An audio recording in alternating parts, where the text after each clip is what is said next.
ارے بھائی کیا ہوا، اتنے پریشان کیوں بیٹھے ہو؟ یار بس کیا بتاؤں، ایک کام کے سلسلے میں پریشان ہوں، سمجھ نہیں آ رہا کہ کام کروں یا نہیں کروں، بہت کنفیوز ہوں۔ تو کیا آپ یہ نہیں چاہتے کہ اللہ پاک آپ کے معاملے میں خیر ڈال دے؟ ہاں چاہتا ہوں، لیکن اس کے لیے کیا کرنا پڑے گا؟ آپ استخارہ کریں۔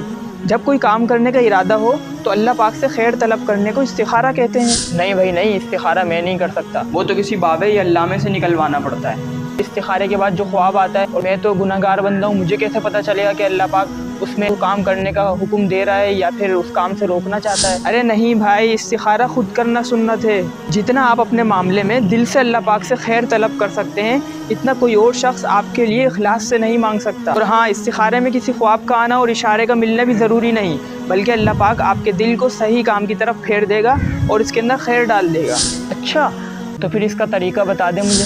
پہلے 2 رکعت نماز نفل پڑھیں، اس کے بعد استخارے کی ایک دعا آتی ہے، وہ دعا پڑھیں۔ اس کے اندر جب حاضر الامر پر پہنچیں تو اپنے اس کام کا دھیان کریں جس کے سلسلے میں آپ استخارہ کر رہے ہیں۔ اگر ایک دن میں کچھ معلوم نہ ہو اور دل میں کشمکش باقی ہو تو دوسرے دن پھر دوبارہ یہی عمل دہرائیں۔ اسی طرح 7 دن تک کریں تو ضرور انشاءاللہ تعالیٰ اس کام کی اچھائی اور برائی کے بارے میں دل کو خوب اطمینان ہو جائے گا۔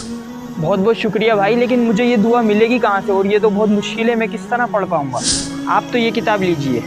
جزاک اللہ بھائی، جزاک اللہ، جزاک اللہ۔ اور آپ حضرات کے لیے میں اس ویڈیو کے آخر میں استخارے کی دعا کی تصویر لگا دوں گا، تو آپ حضرات وہاں سے دیکھ لیجئے گا۔ جزاک اللہ خیر۔ السلام علیکم۔